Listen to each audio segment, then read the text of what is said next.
Welcome everybody.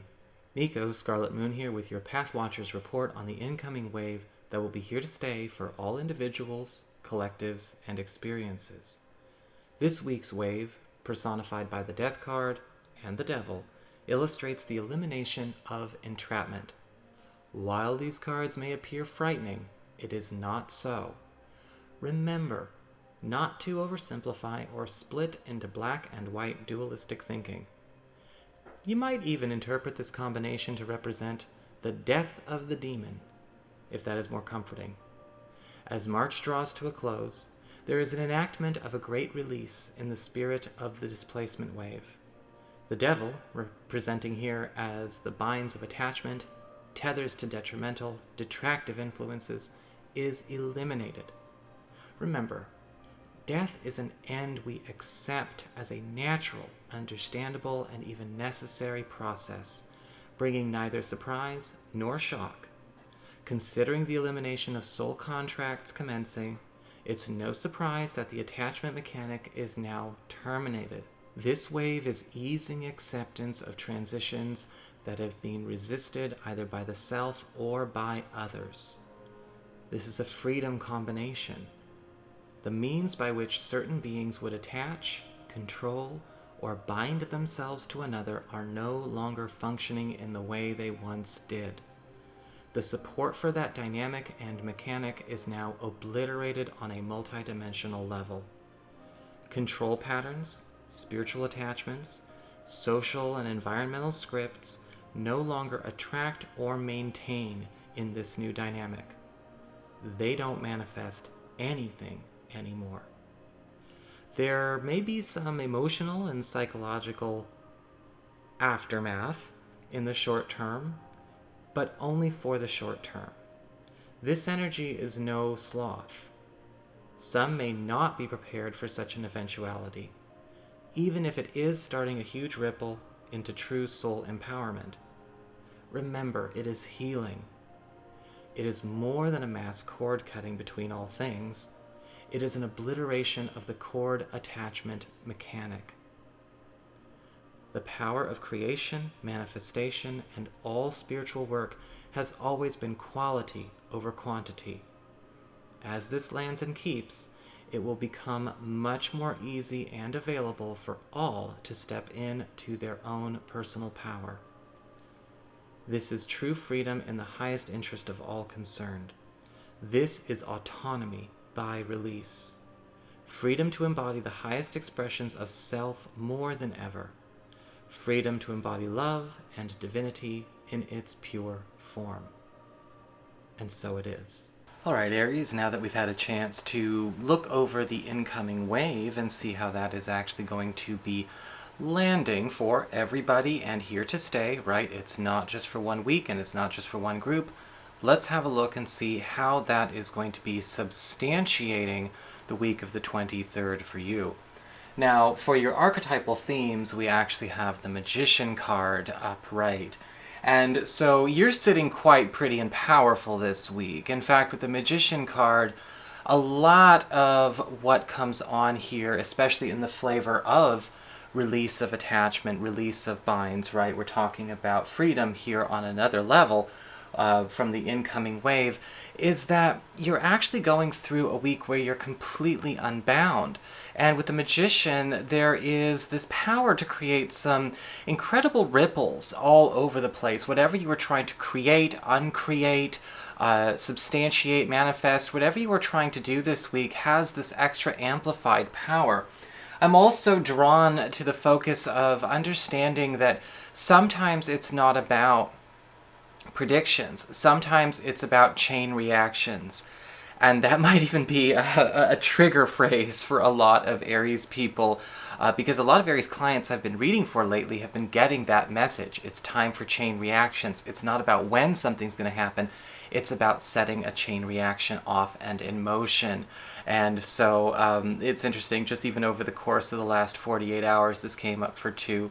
And I'm feeling like with the Magician, shout out to Kathy and shout out to Eric, I'm supposed to say, when it comes to The Magician, though, what I'm kind of liking here is that this freedom from attachment or freedom from binds is also giving you a lot of opportunities to even sidestep what you believe to be obstacles, right? The things that we psych ourselves out with. Oh, it's so, it's so powerful, or it's convinced me it's unmoving, or maybe in the past it was successful in holding me down or tying me up or blocking my way.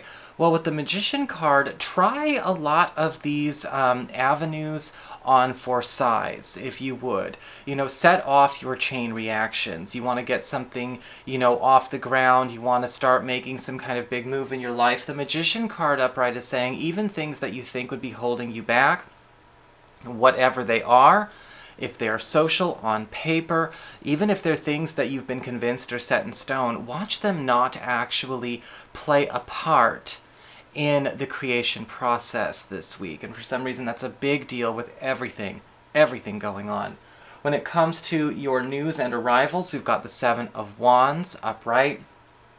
And I am seeing that you are actually getting an opportunity to take advantage of some kind of oversight. I don't know why the term oversight is popping into mind, but I'm actually seeing an advantage for you that is actually coming because of a gap or maybe some kind of weakness in either an opposing or blocking energy or force. We've been talking about that, sure.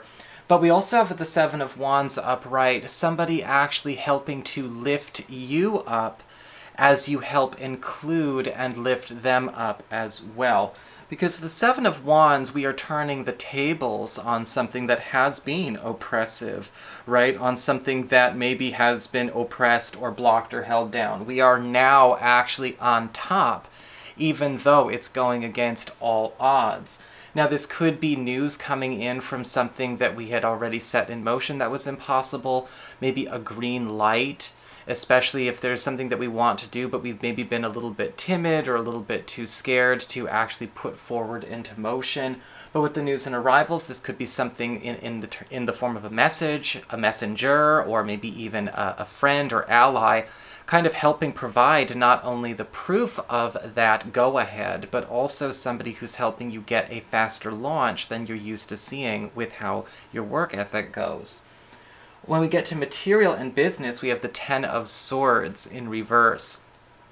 And this is a gorgeous card to get reversed because what we're seeing is an opportunity to recover or to even restart something that never actually had its proper chance. Now, this could absolutely go smoothly and beautifully in terms of business and professional priorities, where we have been maybe in a circumstance that we've been almost waiting for the right time and place. This could be a chance to get into a position or a job or a role that we thought maybe was denied to us, or we had actually taken something for a spin and it didn't go very well, and yet it will be different this time because it's not the same thing, right? The same thing never happens twice. It can look similar, it can feel reminiscent, but it never happens twice. It all depends on how people choose to respond, interact, and welcome that opportunity into their space and into their field. Now, for finances, what's interesting is that the Ten of Swords reverse is indicating some kind of help coming your way, some kind of breakthrough, some kind of lift up, or perhaps, yes, once again, financial, gain or abundance that maybe almost got to us in the past but never quite hit the mark. Something that should have been there, something that could have been there, something that never got a chance to see its real potential or fully substantiate in the physical for you, now gets a chance to do so. As we get on to love and relationships, we have the Nine of Cups upright. And it does look like, as it relates to romance, maybe there's something going on a little extra and not just the romance. Because the Nine of Cups, I'm actually seeing a partner, or maybe somebody new, somebody that we're seeing now, or maybe somebody who's coming onto the scene, is also able to actually help grant a wish give you some kind of grant, give you some kind of gift that actually helps you to put something in motion that you thought you were going to be kind of taking a little bit more time with. The Nine of Cups is indicating here that yes, a lot of partners and a lot of romantic interests are actually going to be wanting to get more actively involved with you, but also at the same time, they're being a lot more forthcoming with connections and resources that are going to be serving you in other ways, not just the pleasurable side of the romance and the sensuality, but also at the same time something that's going to hit other facets of your experience at the same time. So it's time to stop compartmentalizing if that's what you Aries have been doing, because it looks like time to be shouting this stuff from the rooftops instead. So that is what I've got for you. I hope you enjoyed it, and don't forget to have a wonderful week. Like, share, and subscribe, and if you ever want to get a session with me, go to my website. It's integrativemysticism.com.